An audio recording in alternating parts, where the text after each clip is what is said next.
I'm an idiot.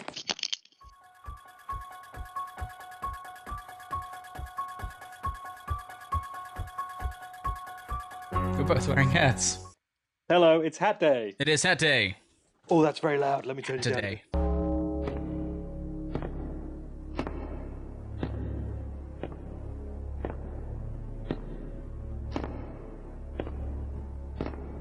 Dead man walking.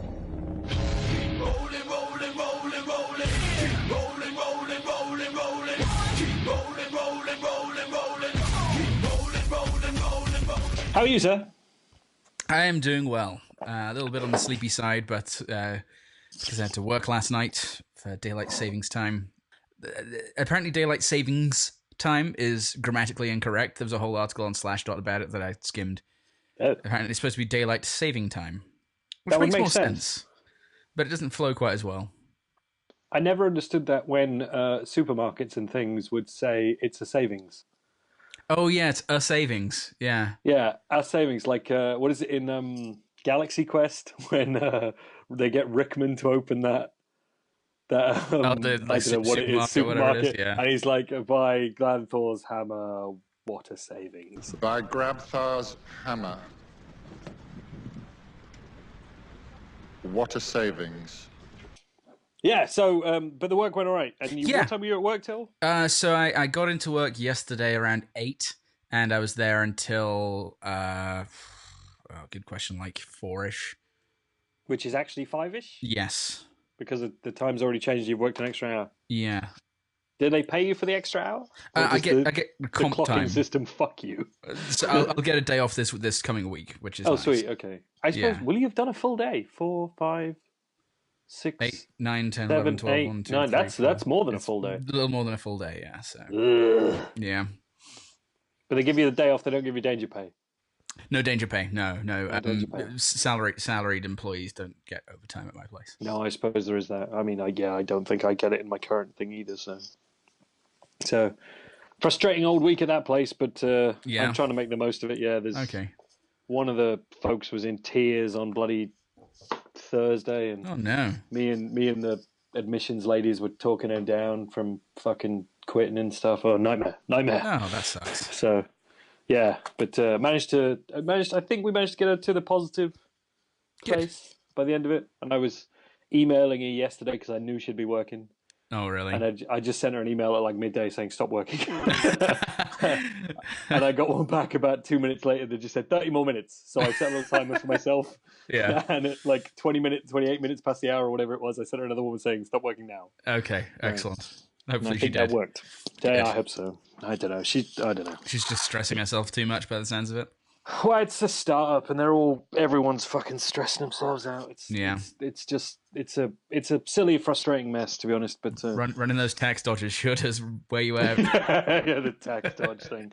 Bloody hell, that was a surprise. That was such a negative experience, that talk we had. Yeah. It was absolutely crazy. I can't even tell you. I blasted them in the feedback on that talk. I really did. Good. Yeah, like some speakers need to be told how to, frame things in the positive. And I gave all but one speaker positive feedback, so they should be able to know which one. There you go. Anyway. I love that mug, by the way, that you just took a drink from. Have you seen that? So actually, let's do our favourite segment. What are you drinking? What are you drinking? What am I drinking? I have got a beer I found in my fridge, which is from Bude when I went to visit Cornwall. Bude?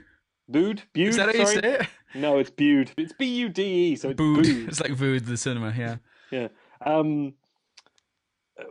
What do they say? It's Bude like it's Bude like rude, which doesn't really make any sense. Rude. Not or food. Not like Bude, but it's Bude. It's Bude. It's Bude. Anyway, this is their charity one, which the money goes to the keeping the sea pool. Oh. They've got like a concrete kind of thing which catches seawater, and then people use it for, like, they put the kids in there to learn how to row, and people swim in it. They put the kids in there to get swept out to sea? Yeah. Okay. And the money goes to the charity that looks after that, because it's just a community thing. Cool. And all the money from that beer goes to it. And I thought I'd drunk this, but it was still in my fridge, so it's weird. So I've been drinking that, and I put some of it in the food I'm cooking right now. It's a bloody good beer, actually. Feud. Feud. For the feud. Feud. Like feud, not Feud. like good. Harry, if you're listening, I apologize for all of this. I am drinking the Diet Cokes. Nice. Oh, and my other one, sorry, is in special thing of this. This I'm drinking from my water, also from my Peter Venkman World of the Psychic mug Excellent. from Ghostbusters. How 2. very, very prescient, considering Well, the topic. That's why I've got it. I believe it's what they call subliminal behavior. Foreshadowing. Or liminal behavior. Indeed. Anyway, what other preamble we got? Oh, this is our spooky Thanksgiving. Halloween This spectacular. is spooky Thanksgiving. Halloween It's a spectacular. good week late. at No. this point. It's Halloween Thanksgiving. coming up, so we're doing this. Ooh. Are you ready for Halloween? Thanksgiving. So pumped for Thanksgiving. Halloween. Yeah, it's gonna be Can't amazing. wait, So can't wait. pumped. So pumped. Depending on how you edit this, it's going to be really, really plain that it's definitely not Halloween Thanksgiving. coming up because daylight saving happened after Halloween Thanksgiving. in the US, at least. But I suppose it happened a week before for you, didn't it? So maybe you could play it Yeah. off. We totally had that extra hour like a week ago. Yeah. 2 days ago. A day ago. Whenever it was. When's Thanksgiving. Halloween? When was Halloween? Thanksgiving. When is Thanksgiving. Halloween? So this week we are talking about Halloween Thanksgiving. things. We are, yes. Do you want to explain the thing that you challenged me to watch that I had never seen before? Yeah, I might actually just pull up someone else's explanation Oh, okay. of what it is. I watched it yesterday, in between working. In between, because the 8 o'clock stuff that started was some test system stuff, and then Okay. we started the production stuff. That took 2.5 hours, but then Oh, you got paid to watch it? yeah, basically yeah. Sweet deal. And then I sat at work and watched it because there was no one else there. Nice. But then we didn't start the production stuff. We were doing preparation and stuff, but we didn't start actively taking systems down until about 1:30. So I watched it in the interim. Ah. Yeah. So you had no knowledge of this thing's ever existence, yeah? None whatsoever. No, it was. Okay, so from Wikipedia, Ghostwatch is. We're talking about Ghostwatch first, and then you can explain the other one, and then we'll Sure. probably just dovetail them together. Ghostwatch is a British reality horror / mockumentary television film, first broadcast on the BBC on Halloween night in 1992. Written by Stephen Volk and directed by Leslie Manning, the drama was produced for the BBC anthology series Scream One. Despite having been recorded weeks in advance, the narrative was presented as live television. During and following its broadcast, first and only broadcast on UK television, the show attracted a considerable furore, resulting in an estimated 30,000 calls to the BBC switchboard in a single hour. Good grief. Ghostwatch has never been repeated on UK television. It has been repeated internationally. There have been 2 UK home video releases. Blah, blah, blah, blah, blah. Yeah, I watched this live, okay. and I think anyone of about the age I was, which would have been like 11, 12, I think. No, 92? Yeah, 12. 92, yeah. Is like, it scarred a generation. Really? And I think, it's sort of written out of history for a little while. And I understood it that the BBC had put a moratorium on it for 10 years. Oh, okay. And the DVD I own came out in 2002, so that kind of rings some kind of true. Right, yeah. But yeah, it was a film, and to an extent, it was presented as a film, although it was very much trailed as a thing that was happening live and presented as a thing that was happening live in the quality of the television of the time. Yeah, I was really kind of curious to see, because obviously I started watching it, and I tried to get you to go in blind. I did go in blind. I had no idea what it was until I went into it. I even kind of I saw when I clicked, because I watched it on Vimeo, and I clicked on the link and I saw there was a description, and I actually threw my hand up to block my vision because I was like, okay, I don't want it. It's just like Ghostwatches, and it had exactly that description that you just read, and I was like, which I read afterwards, but I was like, I don't want to see what this is because I really want to go in completely blind. And I would love to see whether how it was trailed and whether the Radio Times had it down as live or whether it was what it was listed as and that sort of thing. And also there was a phone number and they had phone calls which were all clearly actors. Yeah. But what would happen if you called that number on the night? I would have That loved I to can have known answer. that. Oh, you can? Did you call it? No, I didn't call it at the time, or well, I don't remember calling it at the time. So it starts with. Should we just explain? So it Yeah. features Michael Parkinson as a presenter, who's a very well regarded British talk show host. Yeah, he's kind of like, And Jay Leno presenter. level Yeah, in terms of notoriety. and 80s, and then weirdly again in the 90s they started doing it, didn't they? Yeah. Very well regarded British screen presence for decades, and sort of a couple from that era. Sarah Green probably more famous than Mike Smith, I would think. Yep, I would say so. I recognise her way more than him. So Mike Smith is her husband. Did. Is that right? They were real life married. I don't know when they got married, but I feel like it was relatively recent to then. Okay. I wonder if I can find that out. When they said Mike Smith, I expected bubbles to pop up on the screen. Ghost. Anyway, sorry. So yes, and it also featured Craig Charles as like an OB reporter, and I mean he wasn't in it actually that much. No, I did like. No, we'll get to it. And so the point at which I started watching it and I was like, oh great, some like and so the other thing that we watched just to kind of explain that, I suppose, lead into it was called Exploring Psychic Powers, and it was this international. I don't think it was broadcast in the UK, judging from, and it was hosted by Wooden Man and Bill Bixby. Yeah. Fucking Incredible Hulk. and James Randi was kind of who for those who don't know, James Randi is a well-known debunker and also self-described conjurer. I'm a big fan of James Randi. He's a wonderful little dwarf. Was he? Yes. With his stick-on beard. With his massive stick-on beard and his yeah, he's great. So it was, and that was a live TV show where they explored various psychic abilities and tested them at what I kind of think was probably the last height of pop culture popularity for that sort of thing. Yeah. There was lots of astrology and dowsing and psychokinesis and all of that shit going on in the early 90s. And so it was a live show. And when Ghostwatch started, it gave me those sort of vibes, which is why I sent that to you to watch, because it was like, this looks very similar. I thought it was a nice comparison piece. And it and I took it completely seriously right up until they showed the first university footage of the girls in the bedroom. And I was like, oh, stage school kids acting. This is great. And then I knew what it was. I was like, okay, I'm down for this. Yeah. This is great.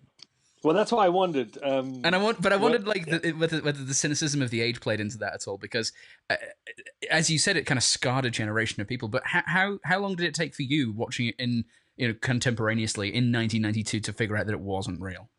Never happened. Really? That's amazing. I love that. Yeah. It was, this is why it scarred a generation. Yeah. Okay, so I will tell a story which is probably very true of a lot of people who watched it. Not all, and we'll get to that. Sure. But so we got maybe an hour in, mm-hmm. and we couldn't take it anymore, and we shut it off. Oh, really? So when did you first see it all the way through? Was it 02? Yeah, when it must have been, because it was never repeated. Because it was never repeated. Yeah. Well, unless someone had it on video. Pete, actually, I was texting my brother. Yeah. And he claimed yesterday he's never seen the end of it. Oh, really? Okay. Yeah, because I guess it's never been on, and he would never have bought on this DVD, even though I've had it for 13 years or something. Mm-hmm. We shut it off, and I'm pretty sure we put that year's WrestleMania on instead as a kind of like distraction piece. Yeah, okay. Ultimate Warrior. I don't know why. I think it was the one at Caesars that year as well. Oh, okay, yeah. We must have had on VHS. So because it got really, it gets pretty damn freaky. It does. I've heard that story out of multiple people. But then the next day, obviously, you hear about Parkinson being possessed, and all the stuff that happens at the ending, or not the next day, the Monday, I suppose, at school. Yeah. And everyone's like, okay, it was drama, it was bullshit. Yeah. But and then you're like, do I say that I shut it off because I was too freaked out, or do I just kind of play along? Oh, I knew, yeah. But for some reason, on that Halloween Saturday night in 1992, we were left home alone. Oh, really? Okay. Nelson and Claire. And your house, the farm. Yeah. I mean, it lends itself to it. Creaky, old fucking house, on our own for some reason, watching what appears to be confirmation that ghosts bad poltergeisty killer ghosts exist. You were You know, 12. Pete was how old? How old? would have been a couple of years older, so 13 or 14, depending Yeah. on. Well, it would have been 13, I suppose, because his birthday would have been early the next year. Gotcha. So, and yeah, Nelson and Claire are there with us. Nelson's my brother's childhood best friend, and his sister. And yeah, we're sat watching that, going like, This is awful. I've absolutely no idea how we explained it to our parents, if we even attempted to when they got back. Yeah. I think they probably found us watching WrestleMania and were just kind of like, we'll go to bed now. We're not sleeping for a year. Yeah. You know, like, so, They're like, what happened on WrestleMania? You've got this haunted expression on your face. just like ghoulish, like white, gloomy pal. You look like Paul Bearer. You know, oh! Pipes. Vibes.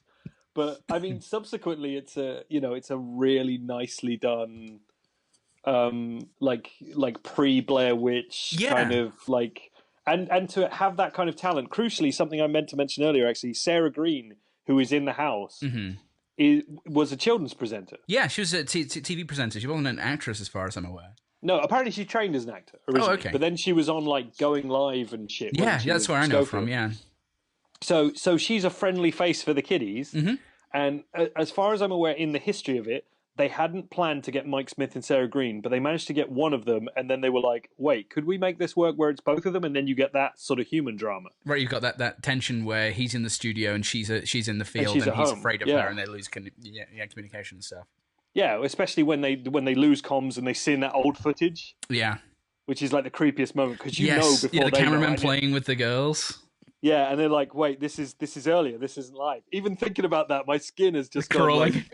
Your hair's standing up. It still gets me. That's amazing. Because it's like, I remember the feeling of watching it. I really, really wish that I had seen it at the time now, because through my kind of like jaded cynicism, I was like, this is really great, and I can see how it would have been fun at the time, but it's a little bit crap, and when you look back on it, and some of the acting isn't great and is a bit obvious. Yeah. Like the I didn't get her name, but the woman who plays the parapsychologist. Do you remember her? Because she was I don't remember her. What was the she wife in the British Empire, apparently. Oh, was she really? Okay. All right. My brother was telling me that the other night, and I was like, no, I remember her. Yeah. Okay. I need to. Yeah. That was. I loved that show. Embarrassingly enough, when I was a kid. A lot of people did. Yeah. But and Craig Charles was just his kind of usual self, but I figured, well, maybe they just got him like they do on Comic Relief or something, where they get celebrities to be OB type people. Which is why it worked, I think, so well. Yeah, it Again, did. He's a very friendly, familiar TV face, and he's more of an actor than anything else. And it kind of, but it's believable that someone would go out and do that kind of live, like, look, we're doing something wacky, and he over the tops the whole bloody thing. He does, and it's great. To begin with, and like he's making fun of people, and there's that moment where his kind of big scene is where he goes and talks to the woman in the field who knows something about the house that used to be there or something, and he's running down the street, and they actually say, it's not funny, it's not a laughing matter, and he's like joking around. That's to kind of serious it, yeah. But then I like the bits when it's going crazy and he's not supposed to cut to them, and he just pushes that trick or treat. Oh, that little kid away. Yeah, that's just like, really get good. away, Yeah. Get away, kid. Yeah. When the camera was on, he was being nice to those trick-or-treaters and like putting the mic in front of, how are you, stuff. And then when there's one near him, like trying to complete get an shit to autograph him, or something, he's just being a real shit. That was pretty fun. Beautiful. Yeah, that's a nice bit. I thought the girls did pretty well. The two kind of central girls in the. Yeah. I mean, they were a bit stage schooly, and it was clear they were clearly actors, are in retrospect. As is the mother. The mother's a bit kind of like, she stutters and she slows down. And yeah, that's true. But a lot of the performances were fairly naturalistic, I thought, which was good, particularly Sarah Green and I did quite like it when they cut to the skeptic in New York. That was great. In front of a picture of New York. Exactly. Yeah, he's like 30 feet to the left or something. Yeah, he's just in another. reality. Well, I think everything that was on those screens was pre-recorded. Oh, okay. Because I watched some of the commentary last night, so I had some facts for this. And apparently that was the first time in the BBC they'd ever used one of those video walls from tape. Oh, okay. So apparently it was like a Sony factory behind those screens to play back all the elements to the right screens. Because it wasn't like, here's one thing and it's split. Here's one thing Each one split of those across the screen. Sure. Yeah. So it was like there were tape decks back there to play those bits back at the right times and stuff. And they had to film it post-interaction. pre-interaction rather. And the guy in New York, I forget what his name is, but just the fact that he's just like he's got the same like BBC headpiece, and he's just in front of that picture in New York, and it's I don't know, it's just like who in a recording studio would have a picture of New York? Yeah. But that's the kind of thing, it kind of rings true of a BBC kind of the era, I think. It does. It could have been a BBC broom cupboard in New York that they use specifically for, remote pieces like that where they need to interview someone. And I love the fact that he's like so completely belittling of the parapsychologist. Yeah, he's pretty good. He is. Yeah, he's good. And I, as a kind of like natural skeptic myself, I'm like, yeah, you take her down. But it was I thought it was a really interesting. It's an interesting piece of history, especially because you see so much of the technology, the broadcast technology from that era, and it's interesting to see that I don't know if they were to try and do something like that now, there'd be 50 people surrounding them with smartphones going, "This is bullshit," Yeah. And I just think in today's era, it would be much harder to pull something like that off. Yeah, without someone, even if they shot it all and they managed to keep everyone around there, use an abandoned street or clear the street, and or a backlot. And try and swing the houses that way and make sure everyone on the street was an actor, which I think is what happened here. Yeah. Or at least it might have been the people in the houses, but they were there as actors. Mm-hmm. Like, I think someone would probably manage to get down there and bust it. Like, I'm here right now, fucking GPS or whatever, like tweeting like that they're not there. Yeah. Like there's nothing happening. It's not, because they give the name of it just to give some backstory for people listening.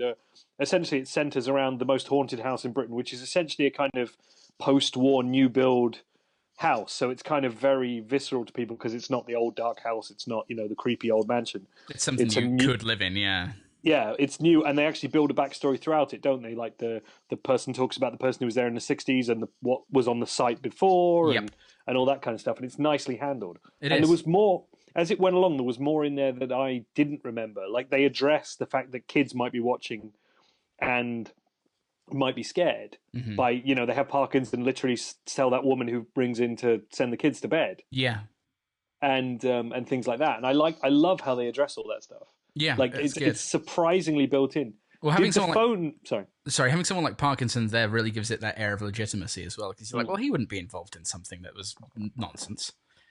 A little bit of you is kind of going, well, it must be legit, right? It must be right. Right.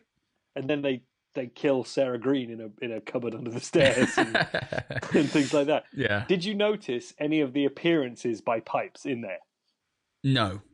There are loads because they talk about him in the corner. Yeah, there's that whole shadow thing that like lots of people are calling in to see. Yeah, there are. Hang on a minute. Let me quickly send you a few because I managed to screenshot a few as it goes along.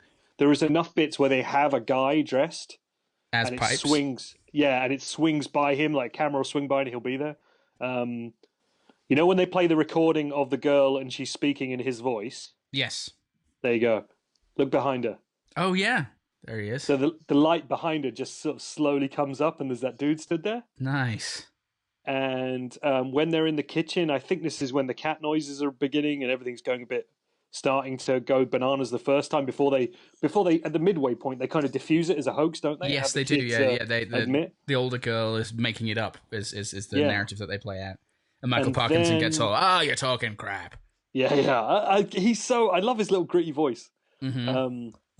So I think it's not long after that happens.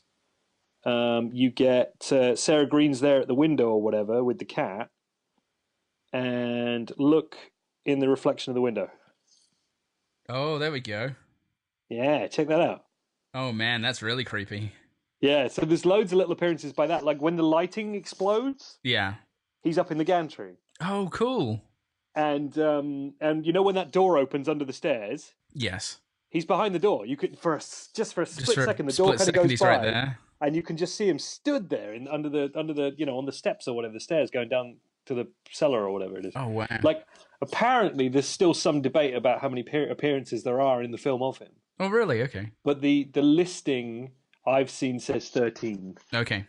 There are 13 appearances by him in the film itself. One of them is apparently just on the street in one of the crowds. Oh, like when well, I Craig guess they can Charles hide is- him because it's all kind of and dark. he's just so sitting there. Yeah, and he's Nice. just got his like bloody eyes or whatever from where the cats ate his eyes out. yeah, Because I think the idea is that it's the man from the 60s.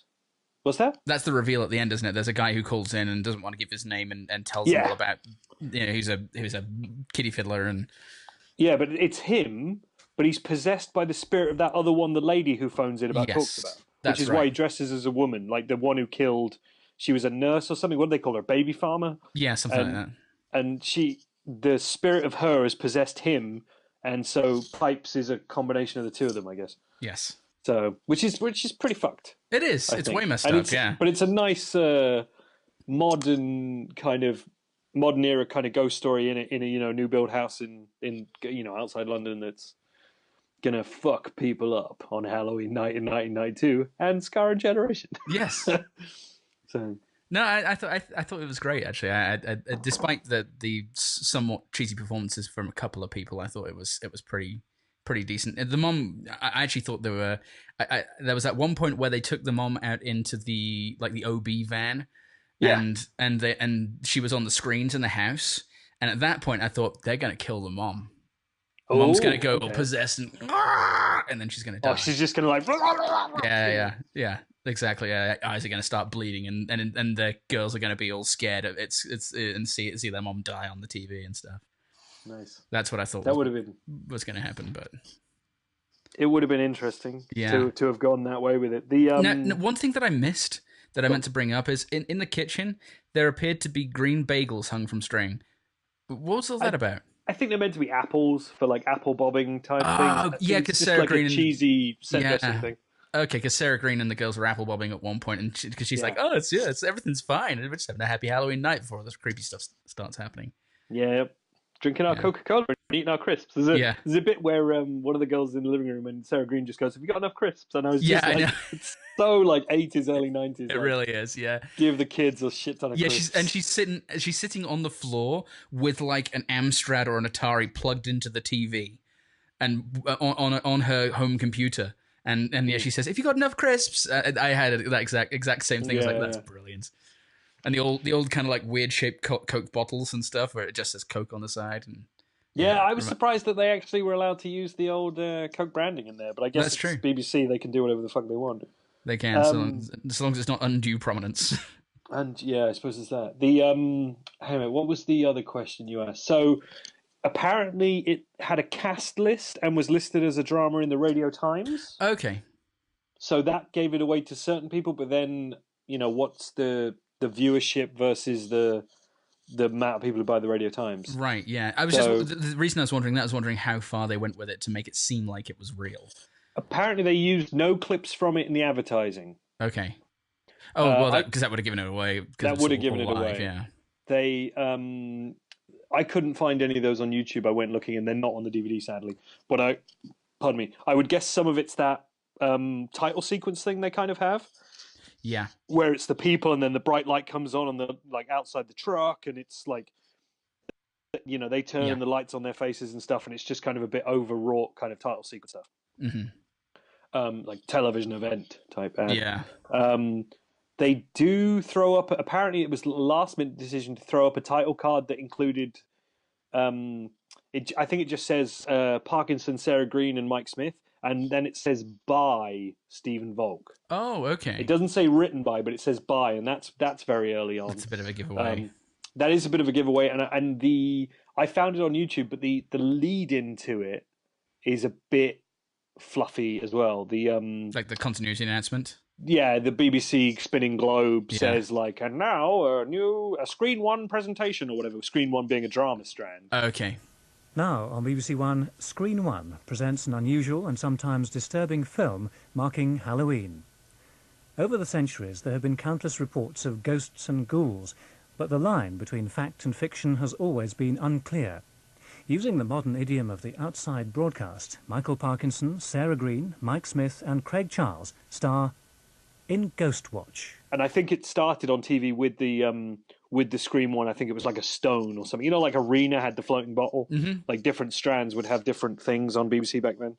And I think it started with the Screen Dispatches, One, like that might be Channel 4. But Dispatches, Yeah. Equinox, those kind of things.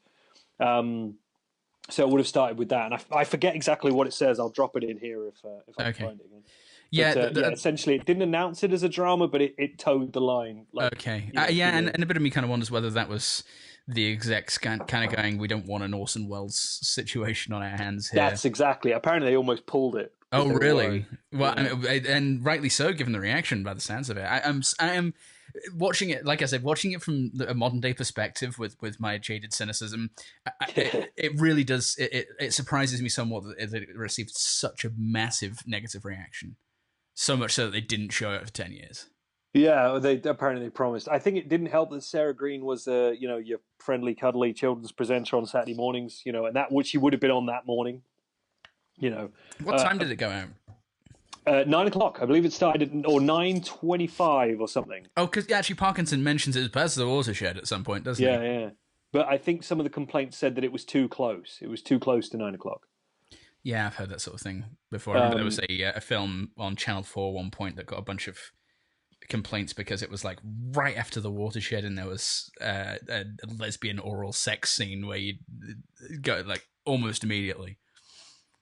Just starts with that title sequence. Yeah. Also, I think actually I'm going to see whether I can find this on here. Yeah, there was a suicide that might have been related to it. Oh shit. At the time, 18-year-old factory worker Martin Denham, who suffered from learning difficulties and had a mental age of 13, committed suicide 5 days after the program aired. The family home had suffered with a faulty central heating system and caused the pipes to knock.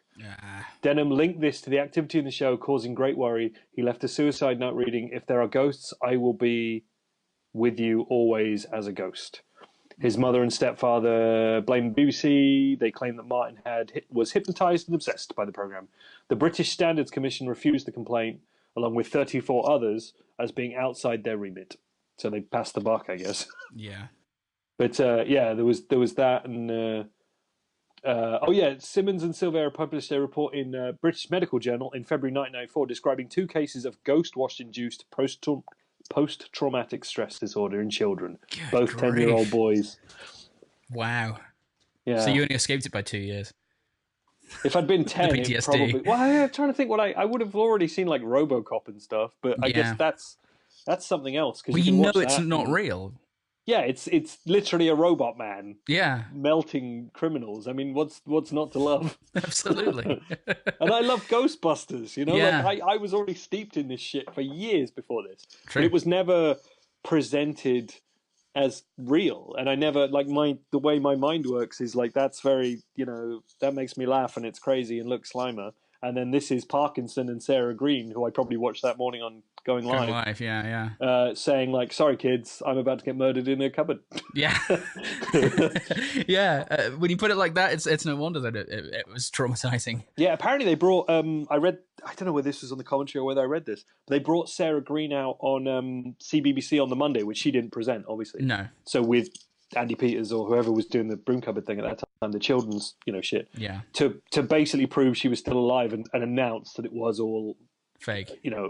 Fake or a hoax or whatever you want to call it. Yeah, a drama, a narrative. Yeah, drama, narrative. I don't know how. I mean, I'd love to find the clip of that. That'd if I be can find great, that, it's here. I'm all right. Don't touch me.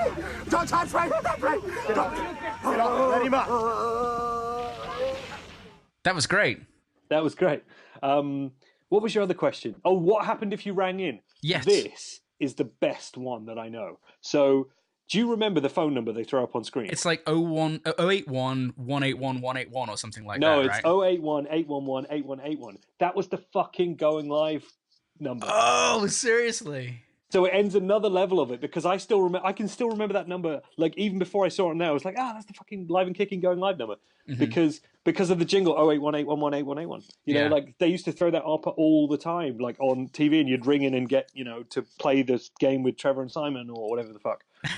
and they used it for this, and it's been used here and there over the BBC on the BBC over the years. You could speak to them on the big white aerial handset phones. Exactly. Yeah. And you could tell left, right. That stupid game they had where you'd have to like. Or you could yell at Peter Andre. Like, do you ever seen that clip? No. So they've got Peter Andre doing a phone in, and I'll get the wording wrong, but there's a really, really kind of calm sounding guy calling, and he's like, "Yeah, just really wanted to ask you, so what does it feel like being a complete creative sham or something like that?" And he's like, "No, I'll answer your question," and he actually, tries to play it off like he's not annoyed. It's great. Now let's go back to the phones. Okay, let's go to line 3. We're going to go to. Who's on line 3? Hello, it's Mark. Hi. Hi, Mark. You all right? Hello, Mark. Yeah, hi. Welcome to L&K Friday. Very exciting. You're through to Peter. What's your question? Hi. You've got lots of hip-hop people on your new album, Yeah. but you're still a commercial whore. I'm still a commercial what? Whore. All right. Thank you very much for your question. Let's go. Hang on, I'm really sorry about that. No, hang on. Let me answer this bloke. Yeah, go put back to me. Listen, mate, I didn't make the music for you. I made it for all these lovely people. So He's gone. Good old Peter Andre, mysterious girl. Whoa, mysterious girl. I'm embarrassed that I know that. Yeah, so if you phone that number, Yeah. it was a pre-recorded message that told you it was a drama. Okay. And that you hadn't been charged, I guess, and don't worry. Okay. Oh, no, gotcha. but it did allow you then to record a message about your own experiences with ghosts. Oh, all right. Which I think they were maybe going to use for something else if the whole fucking thing hadn't backfired. Yeah. But what happened was... I love the idea that there's a tape of those somewhere still in the BBC. Probably is. Yeah. Next to the This Morning with Richard Not Judy tapes. The ones they didn't destroy. Yeah. Sorry, I keep interrupting. Carry on.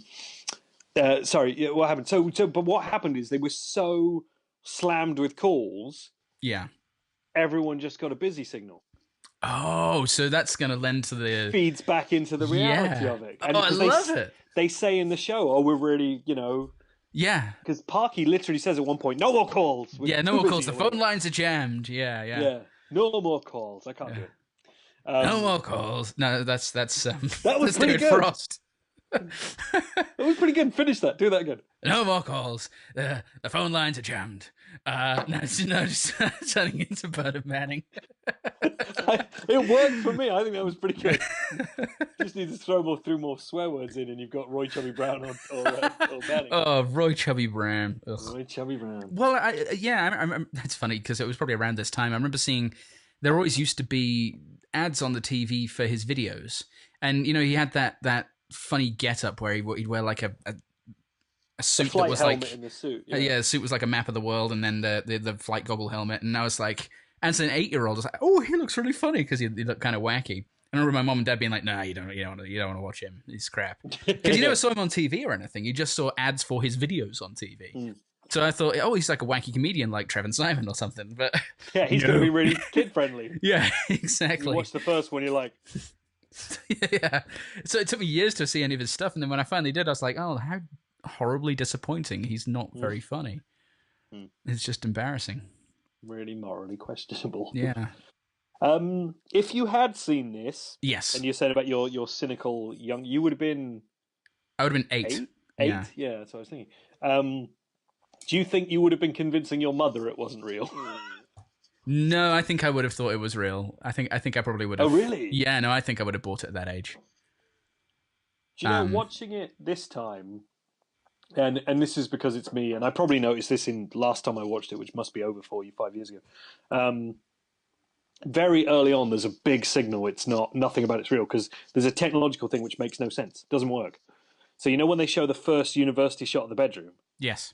And it's got that artificial swing around, kind of the camera zooms around move. Yeah. And it's clearly zooming into the picture. Uh-huh. Not moving the camera. The camera isn't moving. But it's digital zoom, yeah. They're stretching the picture, essentially. Yeah, but the on-screen burnt-in timecode thing remains. Oh, it stays... So, okay. And the order of those things, I watched it and went, oh, that's really bad. That's atrociously bad. Yeah. I mean, at the time on SD TV, that was probably 14-inch.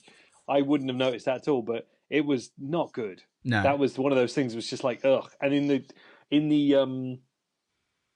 the commentary, the director lady was saying that that it was very much a case of didn't seem to have that immediate impact they wanted, so they put that in. Oh, But really? I think you could have just done more slow build and left it out. That was one of my few criticisms about it. I think a lot of it's very, very well handled, perfectly, in fact. It's written perfectly, but yeah, it's written very well. stupid I like the fact technological that well, and so to go along with that, after that moment, I thought, well, maybe this is real still, but this is a recreation, and it's not university footage; it's a recreation of university footage, because they couldn't show the real footage with the real girls in. So that was kind of what I justified as that scene was playing out. I justified it to myself in that way, and was like, okay, hang on, pause for a minute, and try and go with it. And then when Sarah Green does the bit with the cameraman and demonstrates the infrared, and then they go into the OB van and they've got the sensors, and it's like really bad 90s video graphics. blobby, yeah, it's like Predator little vision. bar charts and stuff as well, where it says, but it's like, those things in the corner for your burglar alarm that sense heat. Well, this one senses cold. And it was that moment. It's like, this is horseshit, but it's fun. This is horseshit. I get it now. Would you believe that because of BBC politics, that sorry, I'm just opening another bit. That the OB van is a prop. Is it really? So they couldn't They show a weren't real allowed OB to van? use an OB van. Yeah, they weren't allowed to use one, so they had to dress one because it wasn't under factual; it was under film. And they wouldn't give them an OB van to do They film. wouldn't. Yeah, because of the way factual worked or whatever, they wouldn't give them one. They couldn't have one that would just work, so they had to dress up one. Yay, to make Auntie's it red look tape. Yeah, which is just, that blew me away. The fact that, I mean, I guess it makes sense because you can use it, but you can also use it with the things in it that actually work. Yeah, and it's they probably shot for what, a night, maybe 2 nights. No, I think they did it for a week. Oh, really? Okay. Well, they did it. Might be child labour laws, but yeah. Oh, that's true. They did a really good job with that then, because it did seem like it was all shot live. Yeah, it felt. And one of the things I was just about to mention is I really like the fact that they were brave enough to have moments of silence where it was like one of those live broadcasts where, okay, we've gone to them, but something's gone a little bit wrong, or they've got to get from here to here, and in something that was pre-recorded, you just cut. But we actually got to follow them through the house or down the street or stuff like that. That really led to the credulity of it, I thought. Yeah, and just like I don't know, they have the wacky Welsh phone-in guy. Yes. And I think we've had enough. Can you hear me? Yeah, this plate just flew off my table.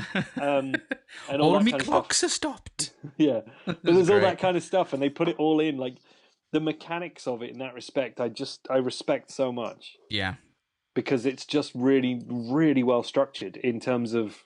It seems like a legit reality. Yeah, it seems like a legit real broadcast. It really does. With the exception of the human element, the structure of it definitely seems like it's for real in that scenario.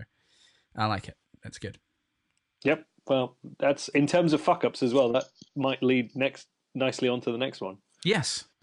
Do you want to just go into that? I think. Sure. Which actually, I suppose you're the person. Would you recommend anybody track down Ghostwatch? I actually would. Yeah, I think it's an interesting piece of history, and it's pretty well done. I would. If you're kind of interested in that sort of genre, and you maybe grew up in the UK in the early '90s, you will enjoy it a great deal. If you never saw it, definitely would be interesting to. Yeah. Yeah, and I think knowing some of the characters or the personalities helps, like knowing Michael Parkinson, Sarah Green, Craig Charles. Yeah. Do you think it would play without knowing those people? Because apparently it was shown in Canada at some point, and I don't know if any of that would travel. Yeah, maybe Craig Charles, they'd be like, oh, it's Lister. But a certain small portion of the audience, I suppose. Not as well, probably.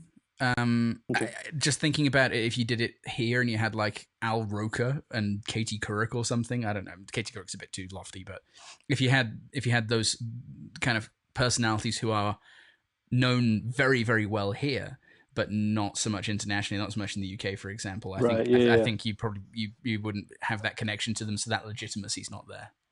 What's his name? What's the Good Morning America guy? Oh, Matt Lauer. No, the old guy. Maybe it's not Good Morning. Hello. That's Uncle Leo from Seinfeld. Actually, that's not him at all. Oh crap! Walter Cronkite. No, Cronkite would be amazing. It would be amazing. He would have been retired like Peter Jennings or someone like that. That'd be pretty cool. Yeah, Jennings would lend it a lot of credibility. Yeah. He's dead now, isn't he? Yes, yeah, he died a decade or more ago. Who's the more comedy, light entertainment guy? I think he does the morning thing, but it's not Good Morning America. Oh, Regis Philbin? Regis Philbin, that's him. Yeah. Imagine him doing it. That would be amazing. And you got Kelly Ripa as the OB reporter to Sarah Green. Yeah, why not? Yeah. And what's the guy who does used to do Total Request Live and American Idol? Tyler something? With his spiky hair? Yeah, I know the one you're talking about. TRL. That guy. Matt something? I don't know. Someone's if people were listening, they're yelling that name at their just on the bus or wherever they are right now. Carson Daly. Carson Daly, that's the guy. Yeah, him. So that would be your American modern era kind of version of it, I suppose. Yeah. And then it gets really fucking weird. But they probably in America they'd probably crucially like break certain parts of the reality because it works better for TV. Mm-hmm. That's true. Like, they'll be like, coming up after the break, the big spooky happening. Yeah, of course, because it's not BBC unless they did it on PBS or something. Yeah, it would. They'd have to have breaks for it. But it would be that contrast would be interesting actually. Going from that to like a chippy Home Depot ad or something, and then just coming back and like Kelly Ripa's got bloody eyes and stuff. She's just like face has just been chewed off. Yeah. She's coming down like like the corridors, just lights are just like arcing and stuff, and she's just like. And then it's like sponsored by KFC. Snickers Cruncher. Yeah, Ghostwatch is brought to you. Ghostwatch USA is brought to you by Snickers. Taste the rainbow peanuts. Skittles, taste the rainbow.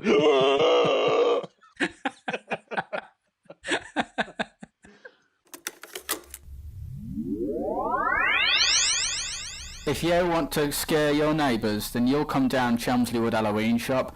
We got lots of different kinds of costumes. Ghosts, vampires, Frankensteins, naughty nurses, Chewbaccas, crows, mummies, spacemen, Maggie Thatchers, abominable snowmen, bears, priests, zombies, and many other scary creatures.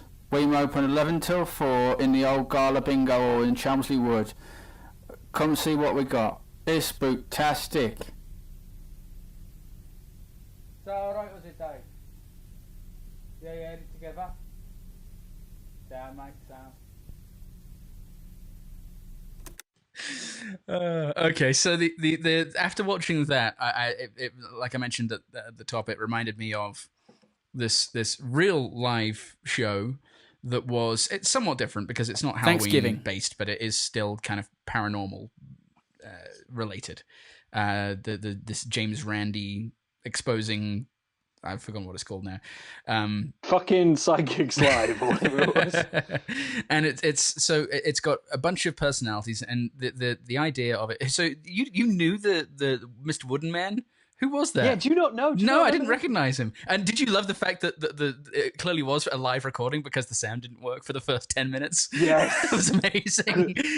The fact that they had him on that, they had this cool shot. Yeah. Where they're like, they've sat him on the crane and they're flying him around the studio and he's delivering straight to camera, but he's floating around. You just hear nothing. And just you hear dead nothing silence. but Maybe music. the occasional clunk and music. No, there's music over it. And I was kind of like, is this playing all the channels? And then it cuts to a pre-recorded bit, and they're like, Yuri Geller is going to be on later, or whatever. And then it'll come back to him, and his mouth's just moving, and it's just there's nothing. They haven't fixed it already. It's great. It takes like 3 or 4 shots for them to actually get it fixed. It really does. And I just imagine someone up in the galleries like, fuck! That's what I'm thinking too. Who didn't mic him? Yeah. Turn on the mic. Yeah. Why did he turn the mic off? Who didn't replace the batteries? Who didn't replace them? Who put no batteries in this? But yeah, Bill Bixby was the Incredible Hulk in the 80s. He was David Banner in the Incredible Hulk series. Oh, so he was the guy that turned into Lou Ferrigno? Yeah. Okay. Oh, so really? he was a very, like, of that era, very prominent. famous American television face. Gotcha. Okay. So yeah, so he would have been an interesting one to front something like this. Yeah. And then you've got Randy, James Randy, Randy Tobin, whatever. the amazing Randy, Randy Tobin. Hi, Randy. Randy Tobin. Hey, Randy, you're not listening to this, but you like everything we put out. So Yeah. So yeah, so he's there fronting it, and you've got the other guy who's kind of like, "This is all bullshit. Let me show you how it's done, but not really show you." Yes. Which was annoying. I'm going to do it. It's bullshit. And then not show you how. Yeah. And then, I mean, the interesting thing is Uri Geller and James Randi have a lot of history by that point. Oh, do they really? Okay. James Randi set up a bit on, Carson, Johnny Carson. Okay. Where Uri Geller, in the 70s, where Uri Geller comes on to demonstrate his powers. And he sets it up, and basically Uri Geller completely flops. He's not able to bend his spoons. He's not able to do any of the shit that he was very, very famous for at the time. Oh crap! And Carson was a fairly well recognized skeptic. He was kind of skeptical of the whole thing, and it gets a bit awkward between those two. And then there was a lawsuit at some point where Geller sued Randy for writing stuff about him in his book that he claimed was libelous and not true. Geller sued Carson or sued James Randi? Randy, right? Okay. Yeah, because Randy put out a book that basically said, he's a fraud. So yeah, by this point, I think this was at the early 90s or the late 80s. I knew earlier on. Hang on a minute. I screenshotted some facts about this show because I went digging. I think I know it went out in June of whatever year it went out. Hang on a minute.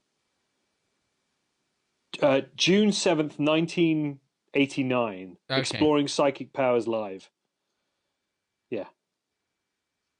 Yeah, so that fits in. By that point, that they've been going back and forth for quite a while, and the fact that Geller agreed to appear on the show. He's buddies call him Gelly. Yeah, Gelly.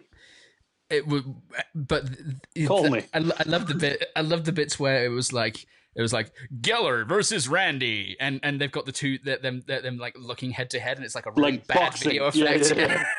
Were they so every time it cut to the dressing rooms? I think it was the same dressing room. Yes, I think it was. Did you notice they all had Old Spice and things on their desks? Like they all got the same Speed Stick and Old Spice. And I wondered if it was the same dressing room, just shot one from the left of the mirror, one from the right of the mirror. I think it might look have like a thing. All the studios just had a lot of the same dressing rooms, which is also a possibility. Also yes. real. And then Penn and Teller appear. Penn and Teller, is that how you found this show? That's why I was assuming that's how you maybe found this existed. I don't recall. It was just a YouTube recommendation. I was like, that looks great, and clicked on it because I've watched a bunch of James Randi stuff. There's if you YouTube James Randi or the Amazing Randy as he goes by on his stage name, he's got this thing called the James Randi Educational Fund, where there's a $1 million prize for anyone who can demonstrate that they have actual supernatural ability under laboratory conditions, which he's had for 40 years or something. Yeah, for a long, long time. It used to be, I think it was $10,000, then it went to $100,000, now it's $1 million. Wow. And no one's ever claimed it, obviously. How old a guy is he? Because I know he's still alive. But... Yeah, he's in his late 80s or early 90s now. He's really old. Okay, so he's old now. Because he could have been anything from sort of 35 up. Yeah. In this one, because he's lost his hair, but he's got good skin. He looked that way for about 20 years. So yeah, I imagine as soon as his hair went white, it was you couldn't just guess. Yeah, exactly. But did you enjoy the Penn and Teller bit, the bit in the restaurant that they did? That was fun.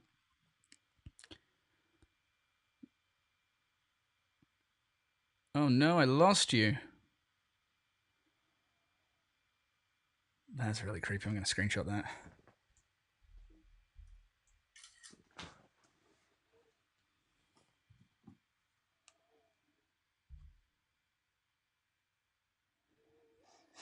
I'm gonna WhatsApp Mark right now. Sheriff, he's over here. God, look at that thing. Look out! Can we get out of here? No, I'm enjoying this. Well, I can't watch. Scrawled in blood. What's it say? See you next Wednesday. Where were we?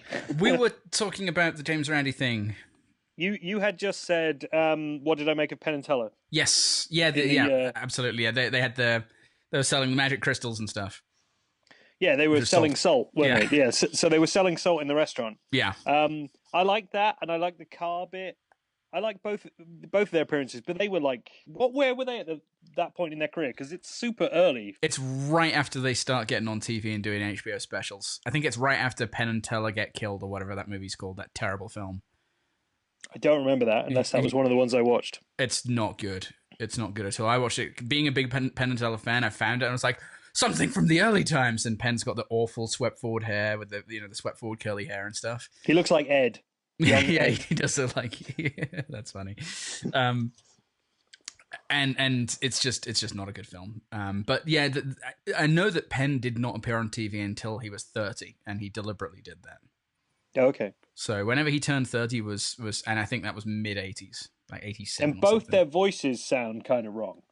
Yeah, Penn's voice doesn't sound right at all, does it? It sounds kind of too high and not gravelly enough. Yeah, and he looks super lean. Mm-hmm. It looks like he looks like now. Well, that's the thing. It's like, but he's not. Like, No, he does no. look like he looks like now, but it simultaneously looks kind of different. Like, it makes him now look wrong. Whereas Yeah, it does. I thought he looked really good now, but obviously see him then, you're like, whoa, that guy was nothing. He weighed nothing. Yeah. So, but no, I like their appearance, but I thought there could be more of them. What I really liked was the like little bullshit challenges every time they brought someone on. That's what I was going to talk about next. So one of the things that they did throughout the show was they had I don't think it was astral projection, but like the aura lady, a psychokinetic lady, a dowsing dude, and all these sorts of people who had this idea that they could do various paranormal, supernatural, new age things. I love that Penn refers to it not as new age but new age. Did you notice that? I missed that. It's no, amazing. I missed that completely. That's amazing. I've started calling it new age from now on. New age. And so the idea is that they have to get a certain number of these correct, and then they win 10 grand or something, or 100 grand. 100 grand. 100 grand. Most of them were 100 grand, yeah, because they did about 6 of them, and I think they had about, or maybe 7. They had like almost $1 million to give away if any of them, which they clearly weren't going to, manage to do anything. I loved how they rushed through them as well. It was like here, prove it. Oh, you didn't do it. Sorry, off you go. It was great. Like the dowsing dude, I wanted to open the rest of the boxes to show how many he did get right. Yeah. But as soon as he got one wrong, they were like, "Sorry, on to the next segment." Mm-hmm. It was so. I mean, it was clearly live, but there were pre-recorded bits that were slotted in, like Penn and Teller stuff, obviously. But well, there was Uri Geller on his boat, and he was like, "I need your help, dude, help me!" But it wasn't live, so what the fuck? Yeah. And then he managed to make the compass move, and you saw Uri Geller's house, and you're like, "Oh shit, he's doing well." Yeah, business is good if he's got that solid white mansion in wherever it was outside London, just outside London. Yeah, so I presume like Berkshire or something, but that's something not like a cheap house. I was surprised, actually, as a small segue, how positive Uri Geller seemed. Yeah, me too. He's either Hulk Hogan level, believes his own bullshit, or he is a really good liar. Yeah. Yeah, I kind of wonder, there was a bit of a resurgence of his popularity in that era. I seem to remember in the late 80s, early 90s, he made the chat show rounds a little bit and would appear on TV a fair amount. Because obviously he was first most popular in the 70s. And then I think he kind of had waned a little bit and then came back. So I wonder if this was the start of the resurgence and kind of his, like, shit, I'm running out of money. I can't afford to pay the heating in the giant white marble mansion. So my White House is cold. So he started to kind of resurge a little bit, and that's what we're seeing, that energy of the desperation to get back into the spotlight a little bit, maybe. Could be, which is, I mean, he's the most high-profile name involved in it. Oh, I love the all the other ones. You had the aura lady who just got none of them right. Yep. the lady who went around the audience. Yeah, telling them that they were wrong. It was amazing. And that was just a disaster. Like, yeah. Oh, it was a complete disaster. It was glorious. She and Randy have had a big run-in as well. Oh yeah. She agreed on CNN to take part in the challenge, and then just never did it. Oh really? Okay. Yeah, just ducked it for years, and yeah, so. And then she appeared years later and was like, "Yeah, but you can't do it. It can't be measured scientifically." Right. So why did you agree then? It's bullshit. My bullshit can't be measured scientifically. Because it's bullshit. Yes. But yeah, no, I liked her like jaw-jacking with the audience when the audience was like, "No." Does this mean anything to you? No. No. And then the German guy, and she's like, "Wait, you can still work in Germany, can't you?" Yeah. And he's like, "Yes." And she's like, "Are you telling me yes, or are you just saying yes?" Yes. And then there was the guy who was going to end up in show business, and she was like, "Well, you just haven't yet, okay? Yeah. You haven't got there yet." It can it's like I've got no desire to, but you're gonna. It doesn't matter what you desire to. It's that classic Barnum questions cold reading technique of turning every no into a yes. Yes. Yeah. Finding some way to spin it. Emma was watching it with me, and yes. she used the term rainbow questions. Rainbow I've never heard questions. That before. Okay, that's a new one on me as well. Which is very just basically open questions. Like I know it's cold reading as well. Yeah. The technique of essentially reading tells and leaning into the things you got right very intensely and stuff like that. But focusing on the hits rather than all the misses. And yeah, exactly. The gamble, the fact that they kind of gallop through it, and they say there's like they'll throw out 20 different things, and you say yes to one of them, and it counts as a positive. Yeah, and then you sweep the negatives under the carpet. But yeah, rainbow questions is basically the same thing. Oh, interesting. Okay, you keep it broad and you keep it positive, I suppose, and then you go from there. But yeah, all that stuff I liked. You had the lady who, what was it? She tied keys to watches. Yeah, what was that about? I'd never heard of that. They called it psychometry or something. That's it. And yeah, it was, yeah. I guess it's the tying of objects to people or something. Oh, you had astrologist guy who didn't get a single one right. Yeah, that was amazing. Yeah, he had to guess their star signs, didn't he? Yeah, and he got them all to sit in front of a thing. Yeah, and then they all just get up and move. Yeah, stand up if he didn't get your star sign right, and they all fucking stand up. That was just a beautiful moment. It was. Yeah, I felt the only one I felt sorry for was the dowsing guy, because I got the feeling that he really believed it with his little rods. Yeah, and he just looked kind of sad when they were like, "Nah, yeah, you're a phony, you're a fraud. You're as bad as Uri Geller. Get off. No money for you. Get out. No white mention for you." Oh, I thought I was going to be Uri Geller. What you thought I was going to be Uri Geller? I don't know. He's some kind of yokel. He was clearly very American in his denim suit. Yeah.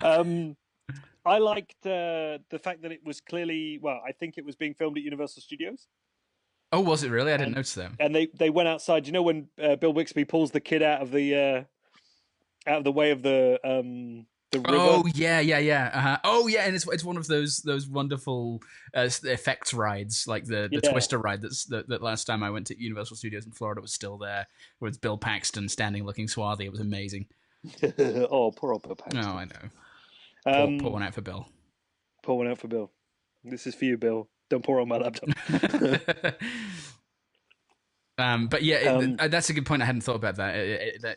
That was clearly one of those when they've rides. got that guy divining, yes, he's in front of the house from Psycho, which is just a really odd pick. Yeah. So he's out there doing it, just walking along with his rods, going like, and he's literally in front of the house from Psycho, and I was like, oh, okay, there you go. But I guess they film a lot of TV down there. They still do.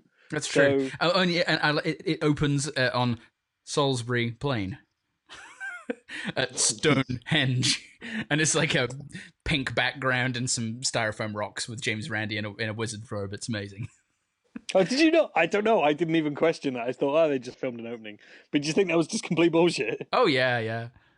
I'll have to have a look at it because I'm pretty sure the video it's on a quality set. was a bit, just a fake Stonehenge, like the one from Spinal Tap. Yes. Tiny one. I liked all the little fuck ups in it that made it feel very live TV. Yeah. Like they were doing that weird like blue screen thing with Uri Geller's video. Yes. And because he was then going to come through the blue screen, but then Bill Bixby and a stagehand are just talking to each other in front of it in one shot, and they just really quickly cut away. Like they just walk in front of it, and they're like, "What fucking time do we get off?" Yeah. Where's my steak? And there's the other bit where don't make me angry. Oh, you wouldn't like me when I'm hangry. There you go. There's the bit where they do the phone in and it goes completely wrong and you can't hear the people on the other end of the phone and it feels so rushed. Yeah, it feels like they ran out of time. Like you can almost see the panicked studio director in the background going, "Come on, 8 minutes." Yeah, 8 minutes, and we got 20 of content left. That's why I wonder why they rushed through some things actually, because they had a lot of video packages ready. Because that weird one where they cut to Stansted for the the astral drawing or whatever it is, the spiritualist school. Yeah. I did a bit of googling on that. It still exists. Really? Yeah, still there. Still a spiritualist college. I love that the lady involved in that was called Coral Plodge. That's a fabulous name. I think she might have been called Carol, but it was spelled Coral. Coral Plodge. I mean, that's just the kind of British name that doesn't exist anymore. I'm Coral Plodge, and I'm a spiritualist psychic medium. I draw pictures of people who are dead. That whole bit was kind of depressing because it's clearly just people, at least from my perspective. If people get joy from this, I used to be much more like, yeah, you're an idiot. But if people get joy from this, fine. But I do worry that sort of place just exists to take people's money and feed them lies. Yeah, that makes sense. Yeah. I mean, a lot of it does. I mean, that was the debate me and Emma got into, actually, and one will continue here. Actually, I just want to say one last thing. The bit where it cut back to Bill Bixby, and it was meant to go somewhere else, and he just goes, "What's happening?" Yeah, that was amazing. I don't know what's going on. Yeah, that was incredible. What's happening? That was just like a beautiful moment of live TV, and then it just cut away to something else. Like, what's happening? Yeah, and then it cuts to some VT. Yeah, probably Uri Geller. There was too much of those Uri Geller teasing bits. That was the only thing I didn't like. Clearly, they had it. Well, also they wanted that that big yes/no phone in, didn't they? Yeah. Did they ever announce the results of that? I think they did at the end. Yeah. I can't remember what the results were, but I guess people. Well, it wasn't a yes/no, was it? It was a tell us the symbol type thing, wasn't it? Wasn't it? No, there was that one, and there was also is Uri Geller full of bullshit, and it said yes/no. Okay, yeah, no, I don't know whether they ever. I think Uri Geller probably told them, no, you can't do this. Yeah, even though they teased it for like 2 hours. Yeah. But yeah, the phone-in thing was weird because I said wavy lines, but I think it was because it was placed centrally. Oh, okay. And I wonder whether it was going to be that. Like, there's a psychological reason for that being the lead one because it was directly below the lockbox with the actual card. Right. So I don't know if that's bullshit or not, to be honest. Actually, talking to that, did you ever see Kentucky Fried Movie? Yes, very many years ago. Yeah, there's the segment that runs throughout that called Truth or Bullshit. I don't remember that. That's funny. It's worth checking out again. Truth or Bullshit was one of my favorite things when I was growing up. Extraterrestrials, strange phenomena, missing persons, lost continents, myths, and monsters. We examine these mysteries to determine, are they bullshit or not?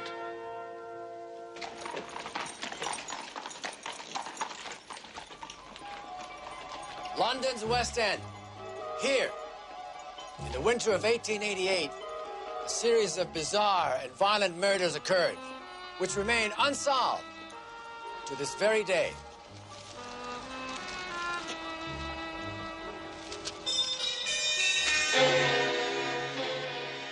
Jack the Ripper. Was he a prosperous London surgeon? Perhaps a member of British royalty?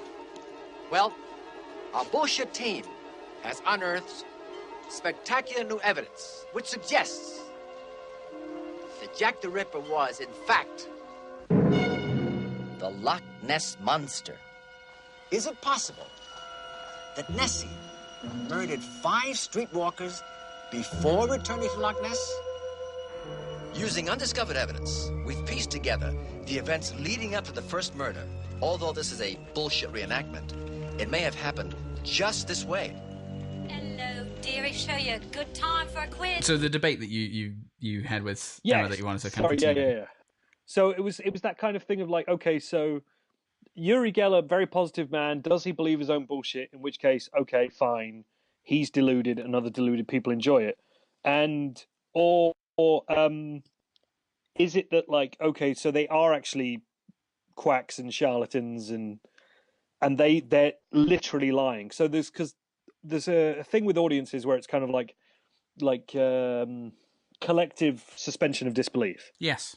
So this is what allows us to enjoy wrestling or wrestling or pro magic or pro magic, pro wrestling. I want to see pro magic. Illusion entertainment. Magic or pro wrestling was what I was supposed to say. So like, it's, whatever, but you buy into it. Yeah. Or if you go back further especially with wrestling, where they didn't, and everyone's a mark and they're just there to take their money and watch the fake fights, Yeah. And oddly, coincidentally, I was listening to a Penn Jillette podcast a couple of weeks ago, and he talked about the first time he ever went to a pro wrestling show, and it was in the 70s. So it was like WWF or Smoky Mountain or one of those kind of like type. Smoky Mountain was like the 90s. Okay, whatever, but it was one of those. It would have been pre your Hulk Hogan's and your big kind of popularity of wrestling, and he mentioned how he thought that everyone who went before he went, he thought that everybody who went was just a stupid hillbilly who didn't understand that it was fake.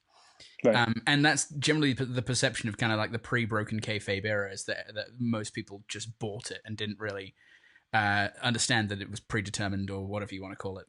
Mm-hmm. And he said that he had a very different experience when he went to this show. Everybody around him knew what was going on, but they were along for the ride, which is very much like it is now. But it was kind of an interesting perspective on it, because I'd always thought that in the pre-cynical era, when everyone just thought it was real, it was a little bit different. But it seems like that has always been that understanding that, okay, we know they're not really beating one another in the face. This is for entertainment purposes, but we're going to go along with it because we're enjoying it. Can I quickly just blame the fact that the second beer I picked up is 9%? Yes, you can. So and it's got a very very fun-looking can. Yeah, I think this is why I got Pro Magic. Came out of my mouth. Pro Magic, yeah. It's exactly that, then, isn't it? Because it's so. If that's the case and everyone's along for the ride, then yay, Sure. But if not, then they're literally like, it's borderline criminal and I think direction or whatever you want to call it. Right, and I think it can't be. I don't think you can say it is one or the other, because there are certain people who go to a medium show, whatever, a spiritualist meeting, because this is interesting and it's entertainment to them. But there are other people who go with genuine hope and genuine belief and desire to believe that it's true. And a lot of the time, those sorts of people are in pain. They've lost a loved one. They're in some kind of bad place in their life where they don't know where to go, and they're looking for advice. And that's where I think it trips over the line of going from being, well, it's a bit of harmless fun and we all know it's nonsense, to being, this is actually preying harmful on the vulnerable. Yeah, exactly. Because if that person then, spends a lot of money, whether it's going down the wrong path or whether it's actually paying like a medium or some kind of spiritualist psychic person to give them advice or help them in some way, and they're not actually helping them, they're just taking their money and giving them false hope. That's where I think it crosses that line from being a bit of harmless fun.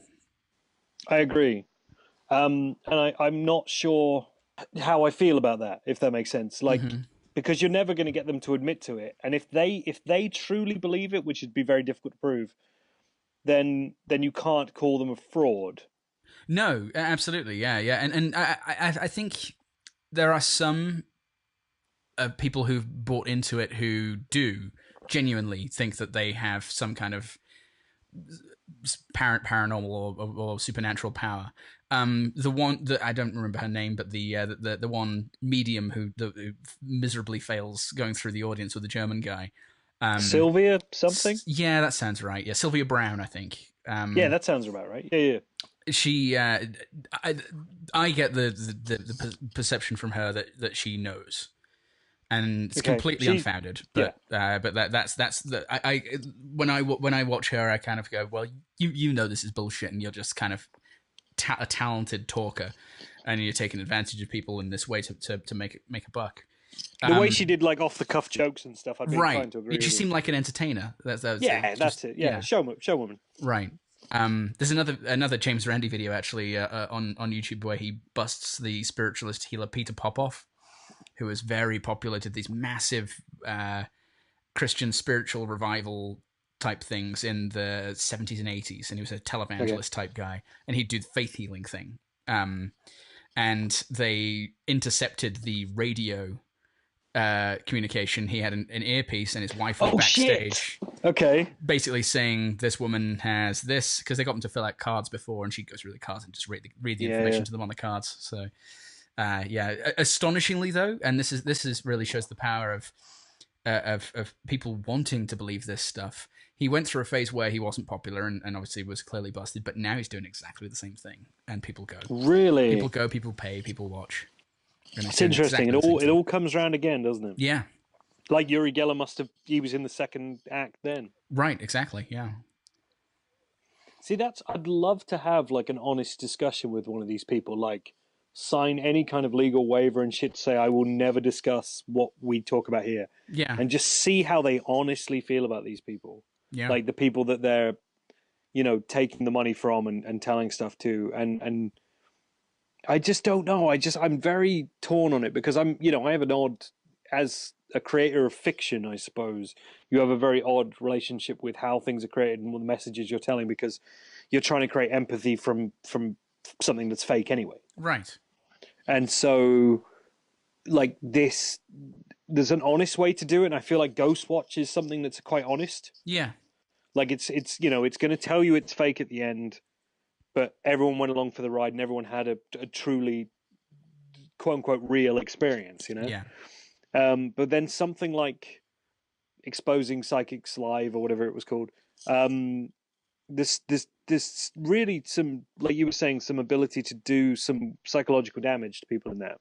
Yeah, I think so. And if people think they're really helping, then that's one thing. But if people are colluding or, know they're bullshitting people, vulnerable people, then that feels quite criminal to me. It does. And I suppose the But you can't prove it. No, you can't prove it. And the other end of it, and what kind of leads me to be kind of more on the skeptical side of things, is that even if they truly believe that they're doing it, they're genuine and they're actually able to channel whatever this force is, and they think that their abilities are real. If they're not honestly self-appraising and kind of going, well,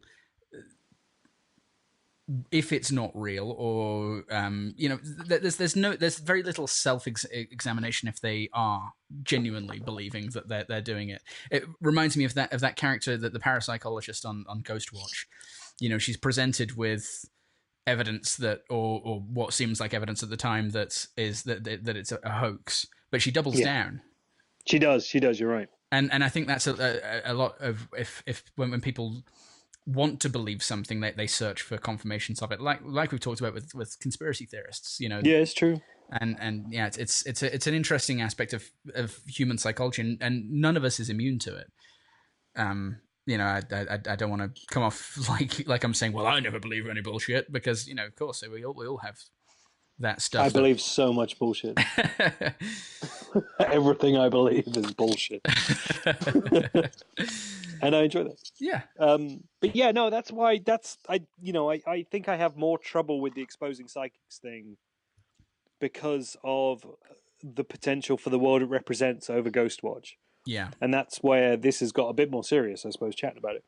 Just because of those things. And I really don't know what I make about something like that was made 27 odd years ago. Mm-hmm. And the fact that there's still so much of this around, and I don't know, like a lot of people want to believe there's more because then it makes life a bit more magical. You know, it's like we've said about conspiracy theories and stuff. Yeah, and going back to your point about the difference between this and outright fiction. There's an understanding with a work of fiction, even if it's presented in a sincere way, like Ghostwatch was, or like something like the Blair Witch is. Those found footage things that they're kind of presented. This legit, but you know that's a line. It's like pro wrestling. You know that even though it's being presented as legit, it's really not.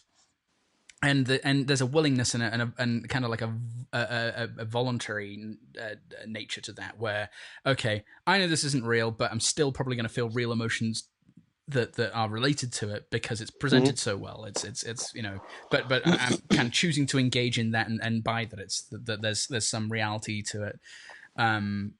Whereas it feels very abusive when it moves over to like them sincerely saying this is real, and I believe it's real even though I can't prove it. And that's the line that's where it's different from fiction to me, because if you speak to a filmmaker or someone who wrote some piece of narrative, you know, be it a book, whatever kind of medium it's in, they will say, yeah, absolutely, it's fictional. There you go. I'm glad you enjoyed it. You cried when Dobby died, but you know, you all went along with Harry Potter's ride. Fantastic. J.K. Rowling's never going to say fuck Dobby. No, fuck Dobby. Too little, too late. That was my opinion on Dobby. Wait, he should have gotten to them before they got to the Malfoys. He should have been a good guy like 4 films earlier, like less of a dick. He was a good guy. No, he wasn't. All right. Anyway, J.K. Rowling's never going to say, how dare you question the veracity of the Harry Potter stories and whether they're truthful or not. Yeah. Whereas someone like Sylvia Browne is going to say, it's wrong of you to question the fact that this is real because I believe it to be real, even though I can't prove it. Yeah, and I suppose that's, whether she's lying or not, that's, you have to take that as the truth, don't you? Yeah, well, it's her. She's presenting it as the truth, and you've got to at some point say, well, if that's what you truly believe, then you've got to understand what the consequences of your actions are, and if it's causing harm, then you need to stop it. Yeah, and that's where the ethical quandary comes in, and also it returns you to that question of, well, is she sincere? No way to prove she's not, because she's never going to say that it's all bullshit, because that's going to, you know, her line of funding is going to dry up instantly. It's like that. What was that thing in the 80s? There was a company that sold jewelry, and the guy went on TV and said, "Yeah, it's all crap," and the business was done. I don't you don't know that? Okay, I can't remember what it's called. Yeah, it was like, it was all cheap shit, isn't it, or something like that? And you know, the company was dead within a year. Oh shit! Yeah. Well, what a surprise! But yeah, that's right. it, isn't it? Because I kind of wanted that moment you got on, like, you know, the bit in like Columbo or one of those type shows where the killer just breaks down and is like, "I fucking did it." Right. Yeah. And this is how. And I kind of wanted one of them to do that. You know, once they were proved wrong, it was like, "Yep, it's all a load of bullshit." Mm-hmm. Yeah. And you just didn't get that moment because you can't have that moment. I suppose that's where I struggle with it, because it doesn't have. It's not. Yeah. You don't get that nice button, neat little ending. You know. Yeah. And because I like you, I suppose the water diviner man and the lady who was doing the card test for the 2 hours. Yeah. Yeah. And maybe the old lady who did the aura thing. Like, I feel like they believed it, and maybe Uri Geller too. Like, actually believed it. Like, they believe they have these skills. And then you have the Sylvia Browne and the astrology guy and who else was there? I don't know, whoever else. And they felt like genuine charlatans. Yeah.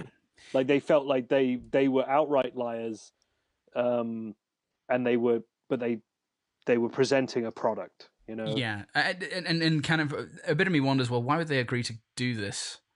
Exactly. That's so weird, isn't it? It is, and have they gotten to that point where even though they know that it's bullshit, they believe it so much, and they've been so successful in selling it that they think it's just a TV show, it's just exposure. I'm bulletproof. I can do anything. Exactly. I'm going to live forever. Yeah. And that's where I have such a hard time with Uri Geller, because in determining whether he's being genuine to himself or not, because he's such a good salesman. I mean, I lean towards the thought that he isn't, and that he knows that he's just using old techniques and stuff that's well known to do this stuff. But there's still a bit of me that kind of goes, but to commit to that for decades, literally decades, and be solely motivated by a revenue stream seems a bit much. And he would be a hideous person if that was the case.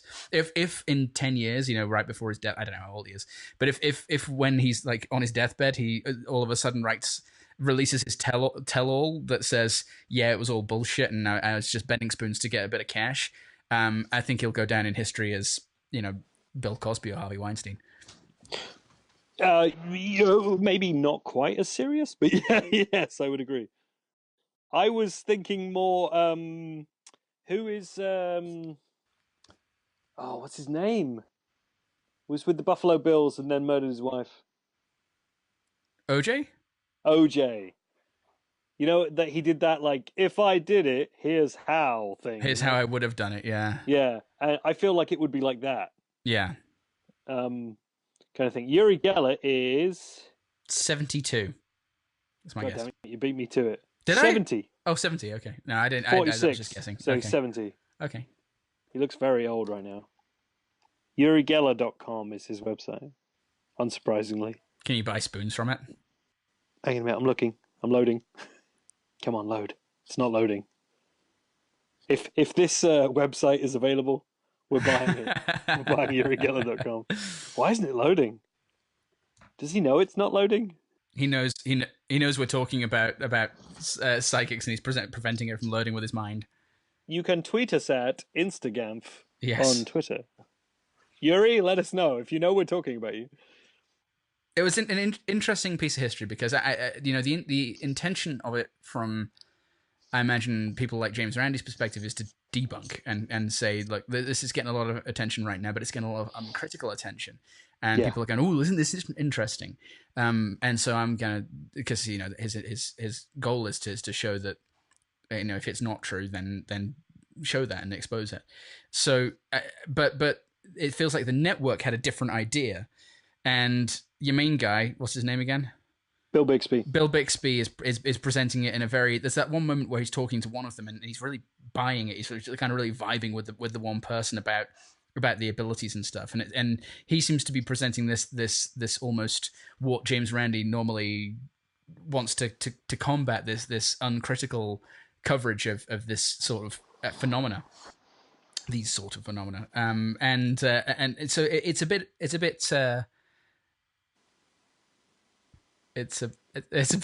schizophrenic in that way, the show, because it doesn't seem to know what it wants to do.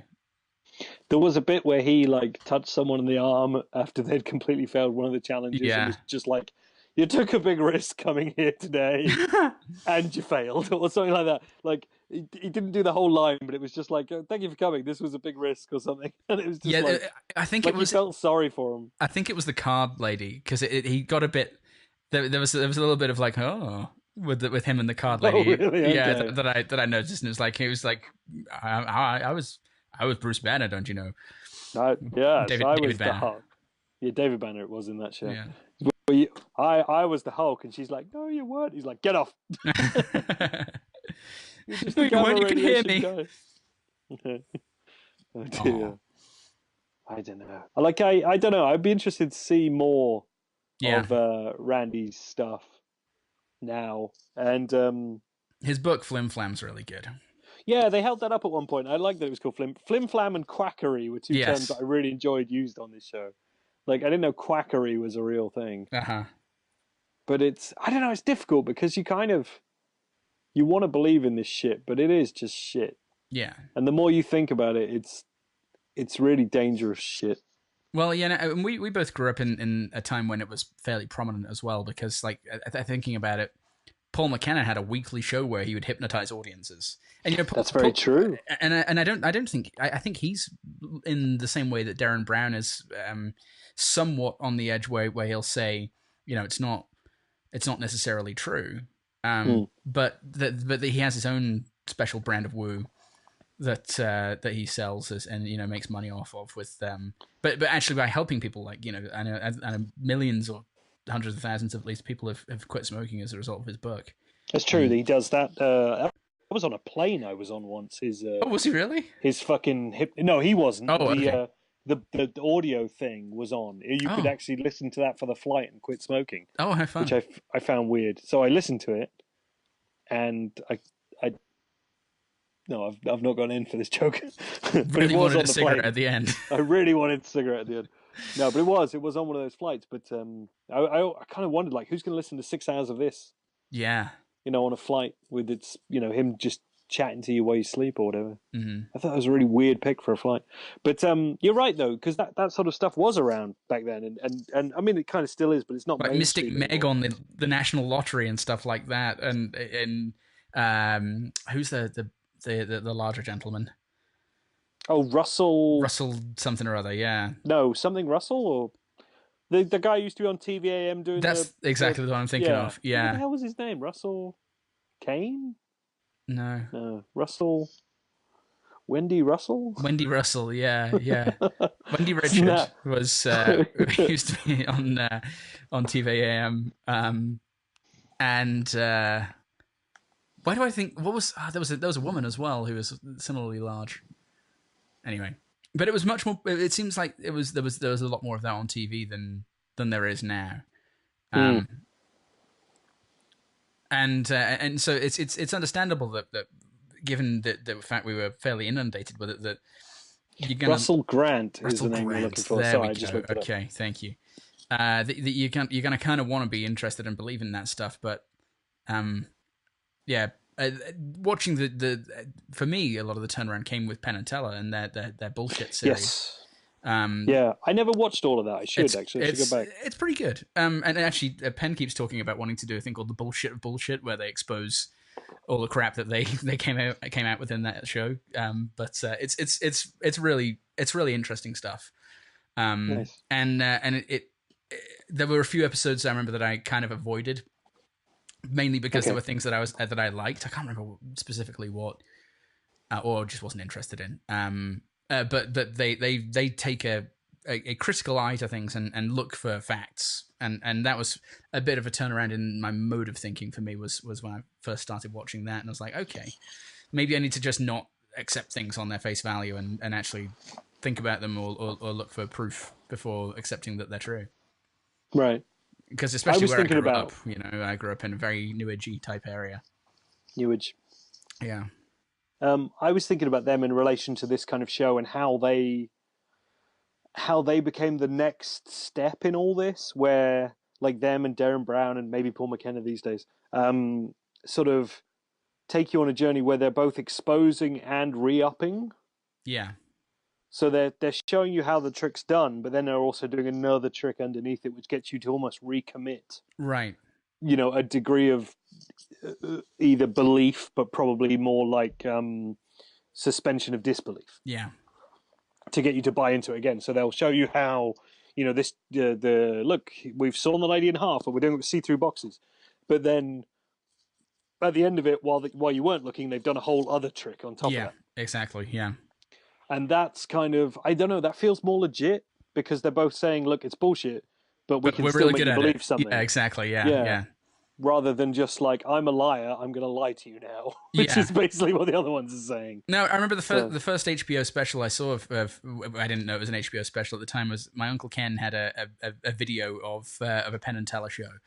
And it's like the classic one that I remember where they, it's the one where they run over Teller with a truck and I remember that one. You remember that one? And there's the one where Teller's face and arms appear in different places, and they do it with it's like a series of tunnels and boxes, and they do it with opaque boxes at first, and then at the end of the show they do it all with transparent, and you see him like crawling through. Yes, that's the one I was just thinking of. Coolest Literally. thing.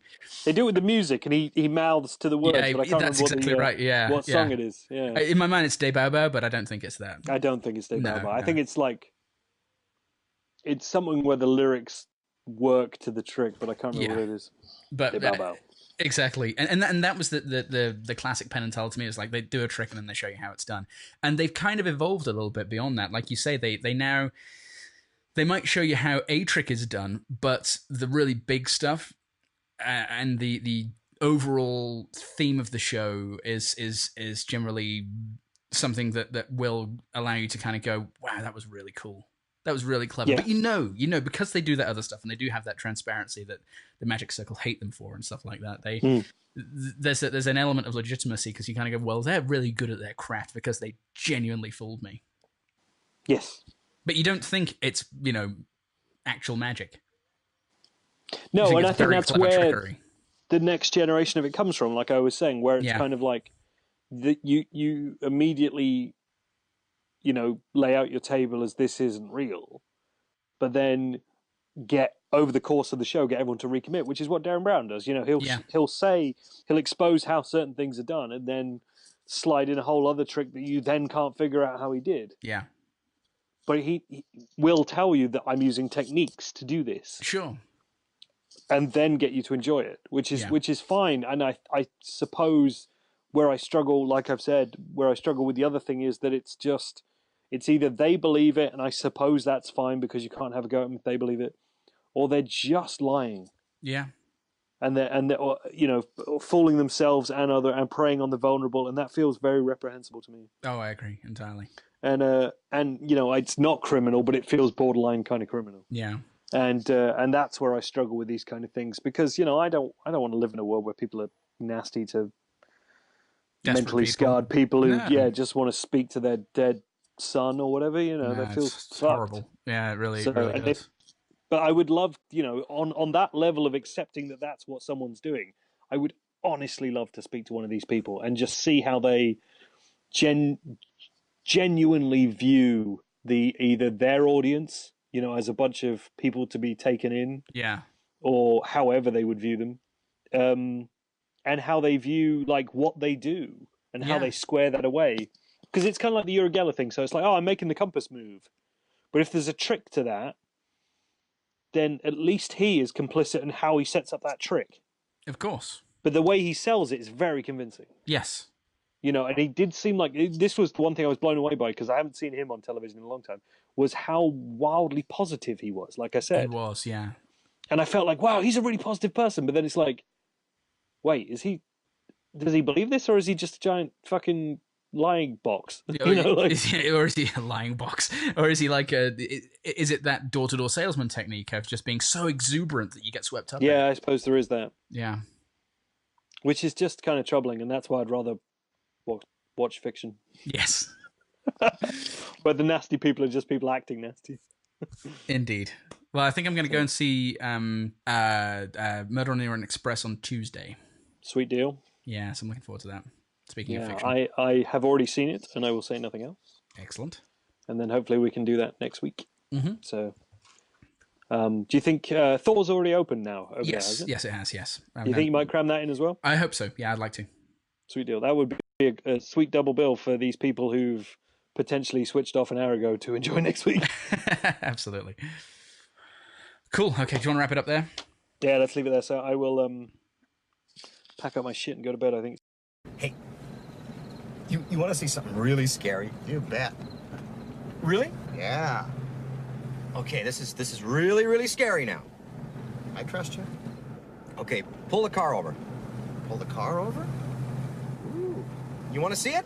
Well, show me while I'm driving. No, I can't. I can't tell you about it. It's only take a couple of seconds. All right, 2 seconds, okay? Okay. What is it? Just pull it over. Okay. I'll show you. All right.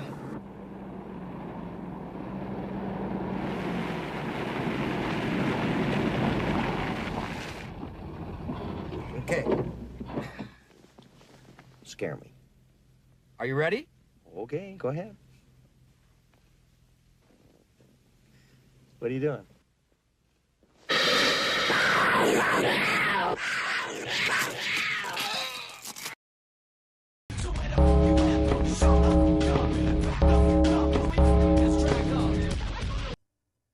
Thanksgiving.